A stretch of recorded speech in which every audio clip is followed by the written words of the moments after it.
Fala galera, tudo bem com vocês? Sejam bem-vindos ao terceiro vídeo de seguidores de linhas da Mentor Makers.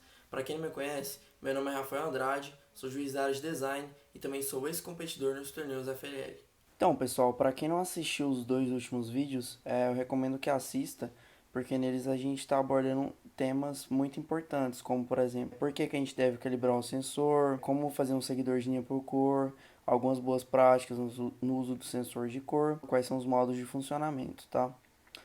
No vídeo de hoje a gente vai estar falando um pouco sobre como fazer um seguidor de linha por luz e também alguns conceitos do seguidor de linha PID, né, do controle PID. Então vamos começar aqui pelo seguidor de linha por luz. Vou falar um pouco sobre as características dele. A primeira característica que é importantíssimo que você saiba é que esse seguidor também é um seguidor binário, como por exemplo o seguidor de linha por cor. Ele tem dois estados, né? Quando está encontrando a luminosidade correspondente ao preto ou quando está encontrando a luminosidade correspondente ao branco. Ele é um seguidor de linha condicional também, só que ele é um seguidor de linha também que é brusco, só que ele é um pouco menos brusco do que o seguidor de linha por cor, porque o seguidor de linha por luminosidade é possível a gente diminuir a diferença entre o preto e o branco, né? Que a gente tem ali os valores, tá? E ele também é considerado uma programação inicial, só que com nível de dificuldade um pouquinho maior em relação ao de cor. Por quê? Porque nesse seguidor de linha por luz, você vai aprender alguns conceitos, como por exemplo, como o sensor ele enxerga essa luminosidade e tudo mais. Aqui está o nosso código, né? Eu comentei ele basicamente bem parecido com o código do sensor de cor, tá?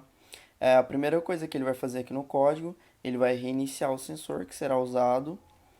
Eu coloquei o bloco de comentário em azul, né? E depois eu coloquei um loop. Tá? Dentro desse loop eu coloquei início de toda a lógica dentro de um loop. Beleza? Depois disso é bem tranquilo. É como sensor de, é como seguidor de linha por cor também, tá? A gente vai colocar um switch.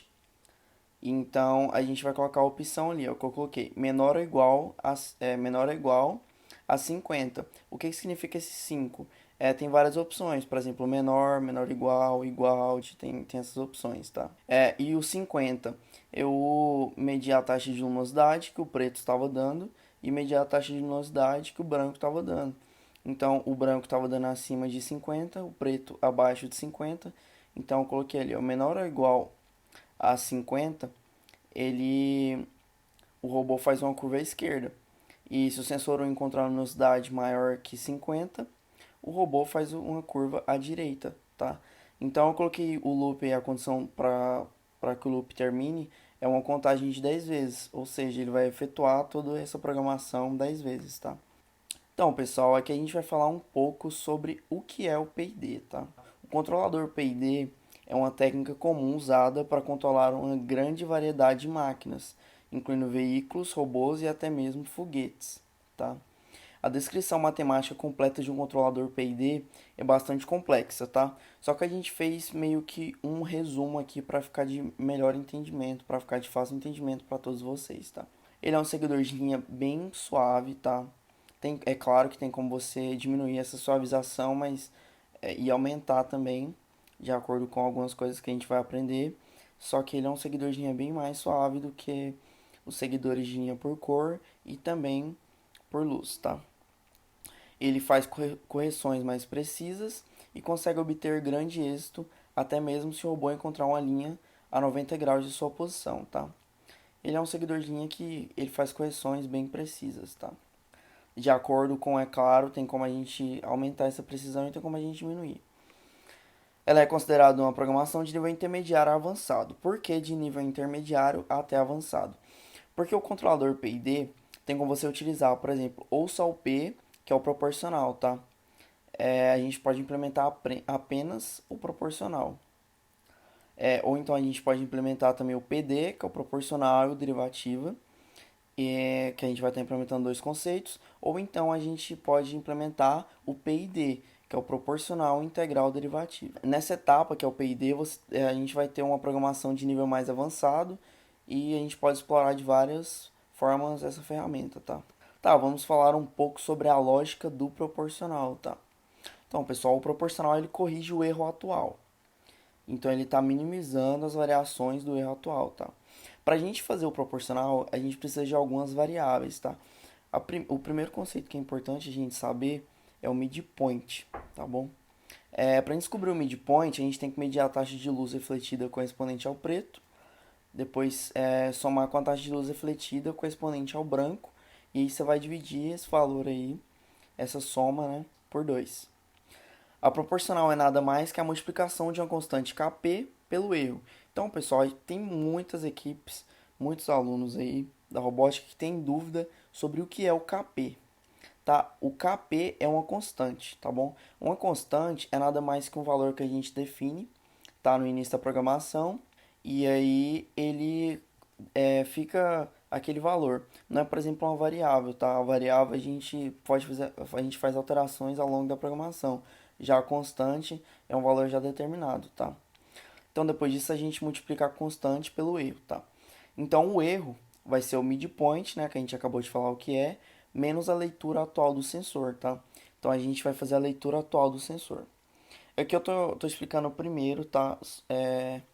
O conceito, né, como funciona para depois mostrar como fica o código, tá?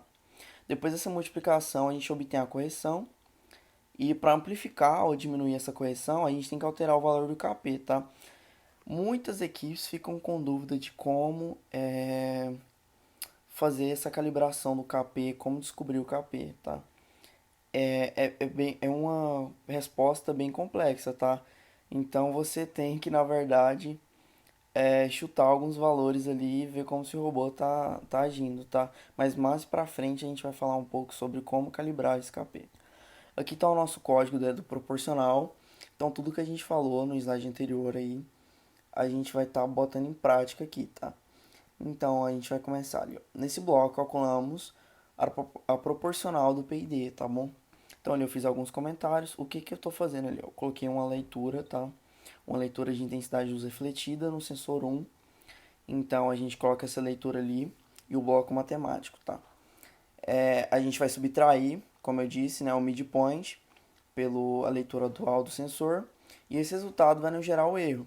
Depois a gente multiplica o erro pelo Kp e vai gerar o outro resultado, né? Aqui eu fiz dentro de um MyBlocks, tá? Não precisa ser dentro de um MyBlocks. E eu coloquei alguns comentários ali, ó. O midpoint é a reflexão do branco mais a reflexão do preto, dividido por 2, bem comentado e bem tranquilo, tá, pessoal? Se vocês não estiverem entendendo, tá, essa programação, pode nos perguntar aí no direct, ou pode deixar um comentário aqui embaixo, tá bom? Aqui eu coloquei também, ó, para obtermos a proporcional, basta multiplicar o erro pelo Kp, que é uma constante proporcional. Então, proporcional é igual ao erro vezes o Kp, tá bom?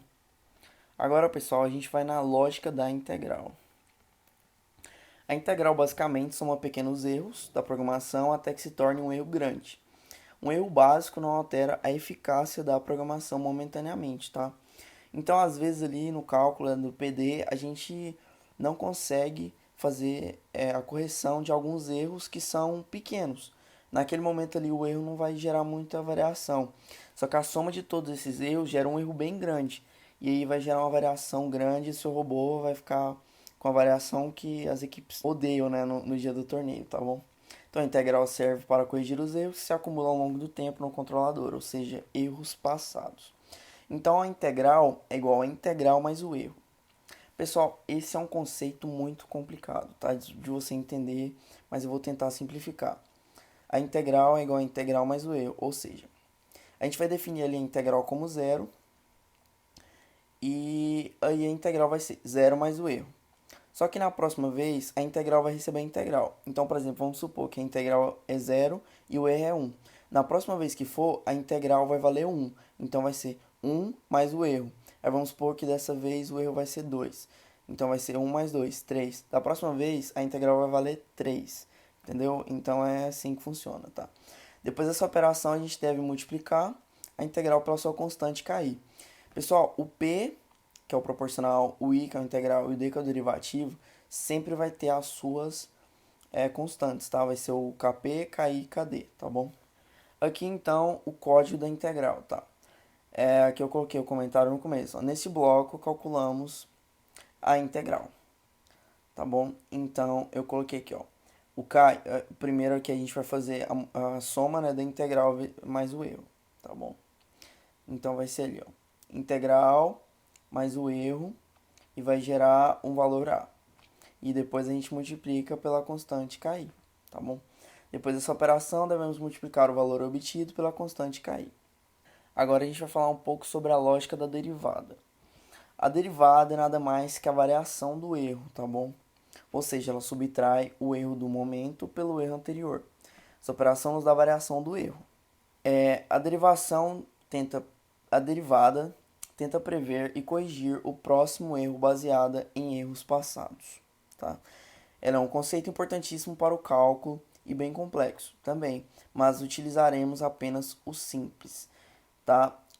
Esse é um conceito bem complexo, mas a gente está, como eu falei, a gente está bem resumindo aqui para você entender melhor como funciona o controle PID. Então, a derivada é igual ao erro menos o último erro. Isso nos dá a variação do erro, certo? Depois da subtração, multiplicamos a derivada por sua constante KD. Então, pessoal, o código da derivada tá aí, ó. Nesse bloco, nós iremos calcular a derivada. Beleza? Então a gente vai fazer a subtração ali, ó. O último erro menos o erro vai nos gerar um valor A e a gente multiplica pelo KD. Isso nos gera um valor C. Beleza? Então, pessoal, no vídeo de hoje a gente vai ver só isso mesmo, tá? No próximo vídeo a gente vai estar ensinando vocês a como fazer para juntar tudo isso e você ter um controle PID. Então, pessoal, esse foi o nosso vídeo de hoje, né? Sobre alguns conceitos do controle PID. No próximo vídeo a gente vai estar falando um pouco mais sobre como construir exatamente esse seguidor de linha. Se você tiver alguma dúvida, deixa um comentário aqui embaixo, ou pode mandar pra gente no direct também, tá? E se você tiver gostado do vídeo, curte, compartilha. E é isso. Até mais.